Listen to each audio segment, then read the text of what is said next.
Morning glory and evening grace, America. I'm Hugh Hewitt in Studio West. I begin today with Harvard. Now, I assume most of you people are really sick and tired of hearing about Harvard. I'm doing this not because I'm a graduate. I'm not doing this because I've got a grudge.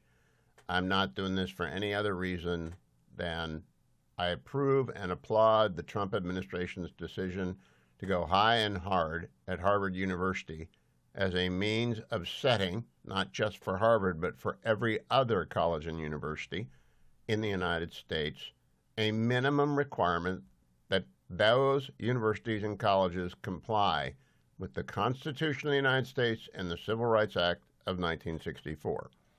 I believe that Harvard ought to have its tax-exempt status suspended, withdrawn, and I believe all federal funding ought to be canceled. And I do that because on April 11th, the federal government sent Harvard a letter that said you need to do the following things. You need governance and leadership reforms, you need merit-based hiring reform, you need merit-based admissions reform, you need an international admission reform, you need viewpoint diversity in admissions and hiring, you need reform of programs with egregious records of anti-Semitism or other bias, you need to discontinue DEI, you need to reform student discipline and accountability, you have to have whistleblower protection and reporting systems in place, and you've got to have transparency and monitoring. Now, I remind you, Harvard enjoys tax-exempt status, and it got $9.2 billion in federal funding last year. At the same time, I got to remind you, in 2023, the United States Supreme Court decided in a case titled Students for Fair Admissions versus the President and Fellows of Harvard College and the University of North Carolina that, I quote from the Supreme Court opinion by Chief Justice Roberts, quote, race-based admission systems that the respondents employ fail to comply with the twin commands of the Equal Protection Clause that race may never be used as a negative and that it not operate as a stereotype. So the nation's highest court has found that Harvard, as well as the UNC, but Harvard violated the Equal Protection Clause of the 14th Amendment and the 1964 Civil Rights Act, Section 6. I want to remind everyone as well, that happened in 2023. We have all seen, and Harley, you can play for people watching on the Salem News Channel, we have all seen with our own eyes anti-Semitism at Harvard, at assault and battery on a Jewish student, and that was not the only example. It's systemic. The anti-Semitism at Harvard is a systemic thing. What you may not know is that 42 years ago, in a different Supreme Court case, Bob Jones University versus the United States, the Supreme Court then upheld the IRS determination to withdraw tax-exempt status from that university because of its violations of the Equal Protection Clause. So Harvard received a list of reforms it must undertake, and it replied yesterday. Harvard's president rejected the list as unreasonable. He put out, actually it's 2 days ago now, on April 14th, a chest-beating exercise in grandstanding titled The Promise of American Higher Education. This has nothing to do with Harvard's record of race discrimination and Harvard's record of anti-Semitism, much less its nearly uniform hard-left ideological bias in hiring and in teaching. Harvard is broken. I'm not the only one who thinks this, by the way. Let's go to Congresswoman Elise Stefanik, like me, a graduate of Harvard College. Cut number one. Schools are not entitled to U.S. taxpayer dollars if they're not living up to the standards and not protecting civil rights of Jewish students on campuses. That's probably true. And let's take a step back to what has led to this earthquake within higher education. After October 7th, we saw a skyrocketing of anti-Semitism on college campuses, particularly our known most elite college campuses, whether it was Harvard or Columbia. You saw physical assaults against Jewish students. You saw takeover of classrooms. You saw riots of property at school, destruction. And then you didn't see the enforcement of these universities against those who violated the rules, violated the standards of the university. These schools get billions of dollars of U.S. taxpayer funds. We have a responsibility to be good stewards, to make sure that they are protecting Jewish students, and they've abjectly failed.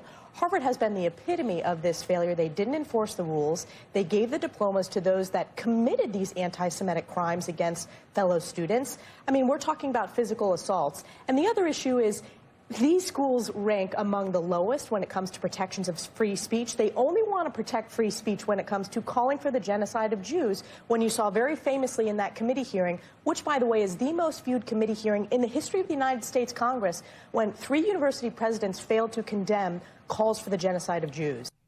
All right, let's also hear from another Harvard alum, double alum in this case. Senator Tom Cotton did his undergraduate there and his law school there.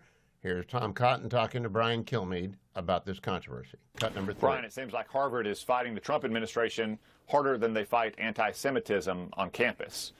As I understand, all the Trump administration is asking is that Harvard simply follow the law after having decades of being given a pass on following the law.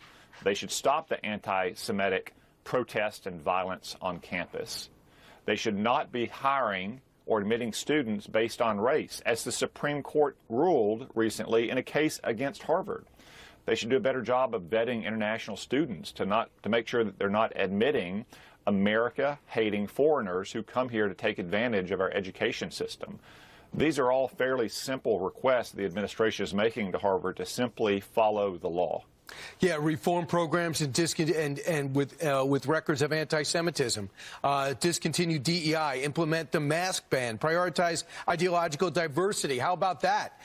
We know that only 3% of Harvard's faculty says they're conservative. 3%. How is that a balanced education? And adopt merit-based hiring and admissions. And you know the story, Senator. I don't mean to discount your degree, but now it seems freshmen need to take remedial math at Harvard. Are you kidding me? These valedictorians usually can't get into Harvard. Yeah, and Brian, again, there was literally a Supreme Court case involving Harvard in which the Supreme Court said you cannot use de facto quotas to admit students based on race. Federal law says you can't hire on those grounds either. You also have to protect the religious freedom of students on your campus. All of these are fairly modest requests to Harvard University, and now they're in high dudgeon because, again, they've been allowed by past administrations to conduct ideological practices on campuses that federal law prohibits. That's all the Trump administration seems to be saying here, is that you need to follow the law if you want to keep your federal monies, which, by the way, it's not clear to me why Harvard needs so much federal money when they have a $53 billion endowment, when they charge students more than $100,000 a head. They seem to be doing quite well for themselves. If they can't follow the law, maybe they don't need all that federal money. They don't need the money, and they ought not to enjoy tax-exempt status. One more cut. This is Linda McMahon, Secretary of Education, cut number 2. Now, let me be clear. We're not talking about First Amendment rights at all. I think that on college campuses, there should be open debate, there should be room for disagreement, and all of that.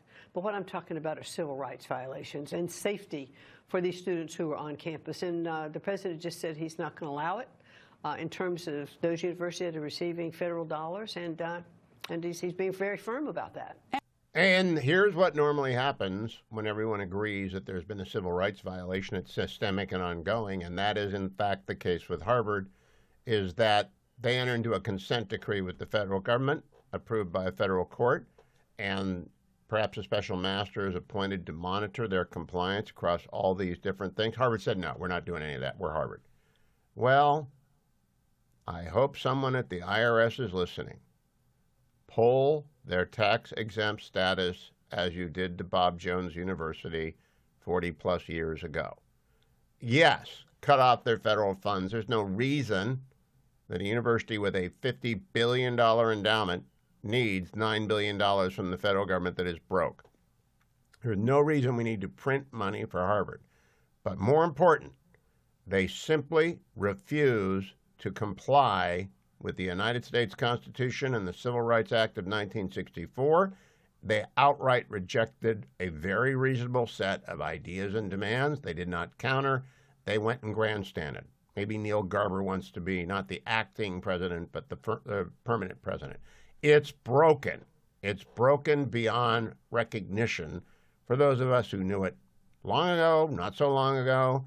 Senator Cotton and Senator Stefanik are both younger than me. They're both shocked. I'm shocked. I don't know anyone who isn't shocked by what's happened to Harvard. So start by pulling their tax-exempt status.